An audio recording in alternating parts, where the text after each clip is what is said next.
කට්ටි ෆලෝ කරනවා කියන්නේ මාර සතුටු மாற சந்தோஷம். மனிதர்கள் ஃபாலோ பண்ணுறாங்கன்னா அது உண்மையிலே சந்தோஷம் தான். நீங்களும் ஃபாலோ பண்ண உங்களோட வாழ்க்கையில் ஒரு சிறப்பான இடத்துக்கு போகலாம். ஃபாலோ කරන්න ජීවිතේ හොඳ තැනකට යන්න පුළුවන්. එහෙනම් ෆලෝ කරන්න පොඩ්ඩක්.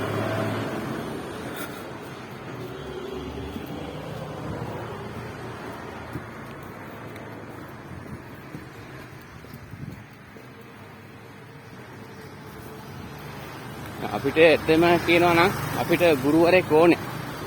ගුරුවරයෙක් තිබ්බනම් තමයි ඉදිරි ගමන ගොඩක් යන්න පුළුවන්.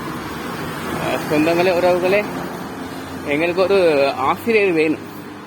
ஆசிரியர் இருந்தால் தான் எங்களோட பயணம் நல்லா இருக்கும். ஓகே, சந்திப்போம், சிந்திப்போம், செயல்படுவோம். ஏன்னா ஹம்புவோம்.